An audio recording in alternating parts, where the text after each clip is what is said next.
almost nobody is talking about. But one of the most intriguing weapons on the 49ers roster is quietly building towards something big. There's this buzz kind of under the surface, and while most of the spotlight is on the usual stars, your Fred Warners, your Deebo Samuels, Brandon Ayuk, all the big names, there's one player flying way under the radar who might just end up playing a much bigger role than anyone's expecting. And one analyst, just one, had the courage to say it out loud. Keep your eyes on this guy because the breakout might be coming, and when it hits, everyone will be talking. But before we get to that player, I want to bring up a name that should already be at the top of every conversation about the 49ers defense, Fred Warner. Now, here's a question that'll stir up some debate. Where does Fred Warner rank among the all-time great linebackers in 49ers history? We're talking about a franchise that's had legends like Patrick Willis, Navarro Bowman, and Dave Wilcox, whose name and legacy are enshrined in Levi Stadium's museum. But honestly, if you're being real about it, Fred Warner might already be on his way to surpassing some of those names. And no, that's not recency bias. That's just what happens when you look at what this guy does week after week and realize how rare his combination of intelligence, leadership, range, and durability actually is. And it's not just the fans saying this anymore. ESPN just dropped their annual position rankings. Those lists based on votes and insights from NFL coaches, executives, and scouts. It's the kind of behind-the-scenes, league-wide perspective that gives you a real sense of how players are viewed across front offices, not just in highlight reels or fan circles. And guess what? Fred Warner was voted the best off-ball linebacker in the entire NFL. Not second, not top three, the number one spot. Again, this marks the third consecutive year he's taken that honor. And this time, he didn't just win it, he dominated the voting. Over 80% of the ballots had him as their top choice. That's not just impressive, that's respect. That's what happens when you play nearly every snap, never miss games, and continue to elevate the defense. No matter who lines up next to you. And get this, he did all that last season with a broken ankle for most of the year. That part doesn't get talked about enough. While some players were struggling to stay on the field, Fred was out there covering sideline to sideline, calling plays, cleaning up mistakes, and carrying the weight of the defense, all while quietly pushing through a serious injury. And not once did he make it about himself. He's been named to the Pro Bowl and the All-Pro team multiple times. And sure, those honors are great, but they don't always tell the full story. What really stands out is how opposing coaches talk about him. One NFL coach said Fred's always been elite in coverage. His range, instincts, and ball awareness are off the charts. But now he's also taken a major leap in his physicality and ability to fight through blocks in the run game. He's become that rare hybrid of brains and brawn. Someone who can diagnose a play before it even happens and then still beat you to the spot. There are few players in the league who impact every part of the defense the way Fred does. He's like a defensive coordinator on the field, except he also hits like a truck and moves like a safety. Whether it's reading the quarterback's eyes, forcing fumbles, getting into passing lanes, or taking on linemen, Warner is doing it all. And he's not just leading the defense, he's setting a standard. He brings a level of consistency and intensity that pulls everyone around him to a higher level. And when you hear him speak, you get why. Back in April, he made a bold promise.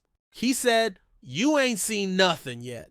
I'm just getting started." That's the kind of energy that tells you he's not satisfied. Not with accolades, not with praise, not even with being the best. He wants more. He's chasing greatness. And with the 49ers defense loaded up again this year, you can bet he's going to be the anchor holding it all together. Now, I teased earlier that we talk about a potential breakout player. Someone who could surprise a lot of people this year. That player is Jacob Cowing. Now, I know what some of you are thinking. Jacob who?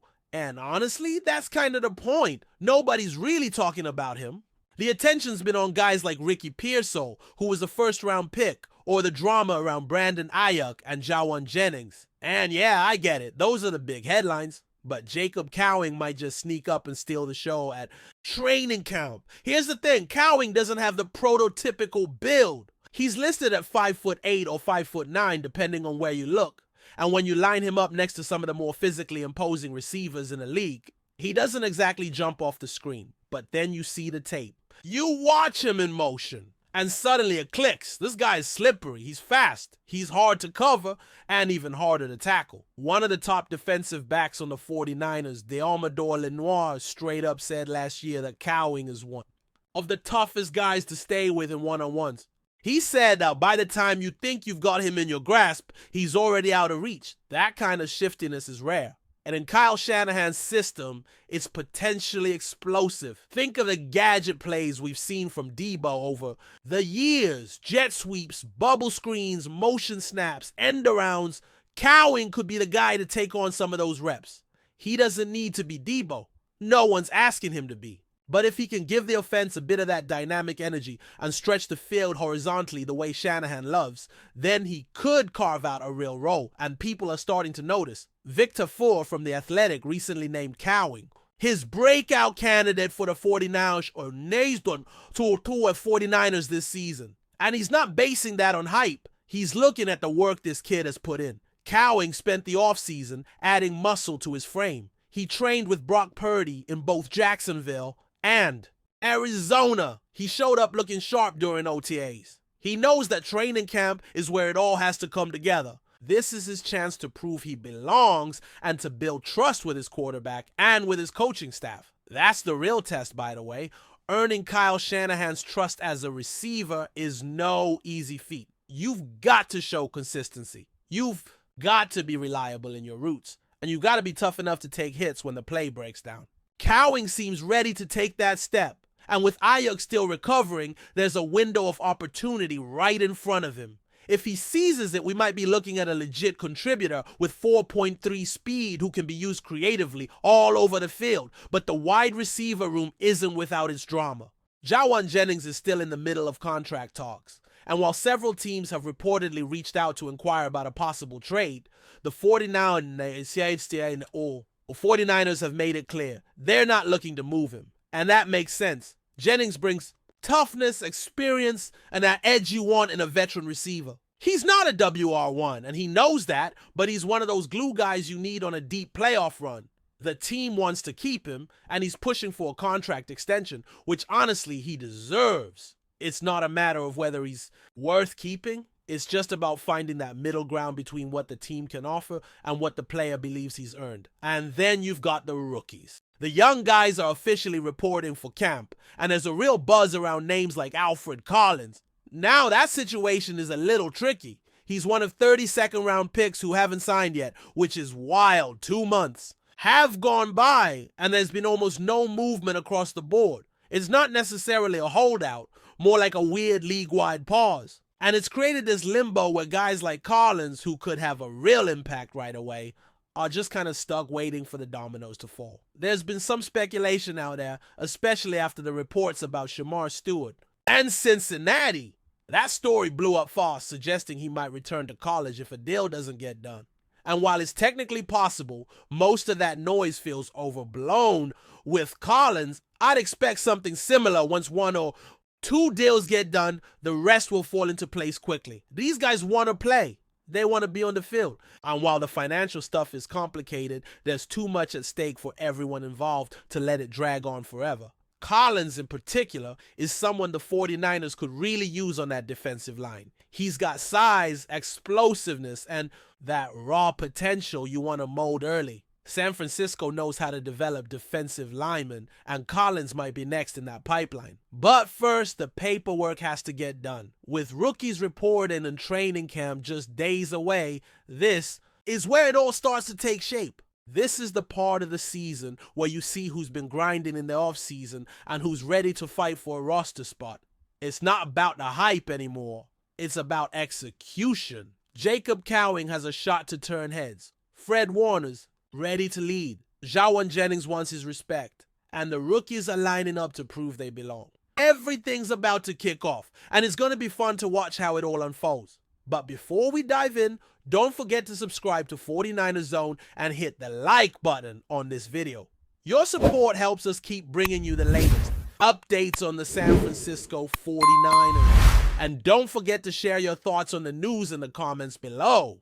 Whispers are starting to circulate through the NFL grapevine after a veteran player whose identity remains under wraps reportedly called the San Francisco 49ers defense overrated, while also taking a jab at New York Jets head coach Robert SALEH, saying he only shows up in the media. The comments, though off the record, have stirred speculation in league circles, particularly as training camps ramp up and the 2025 season looms.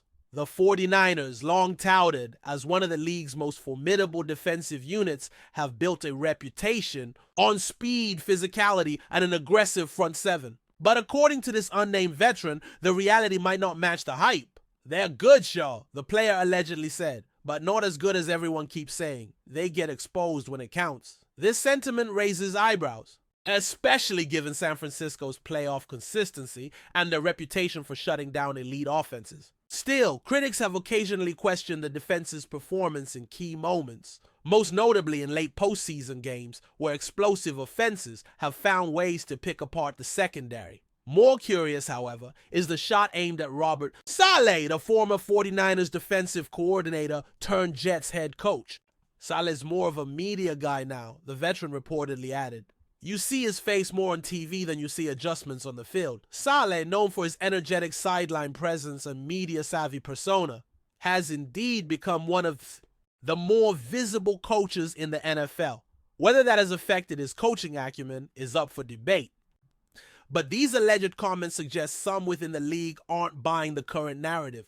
As of now, neither the 49ers nor SALEH has responded to the buzz, and it's unclear whether this is just off-season noise or the beginning of a deeper conversation about the substance behind the style. But in a league where motivation comes from all angles, you can bet this rumor won't go unnoticed in San Francisco or New York. That's it for this update. If you enjoyed the video and want to keep receiving exclusive news about the San Francisco 49ers, make sure to subscribe to 49ers Zone and give this video a like. We always look forward to hearing your comments and opinions. See you in the next video.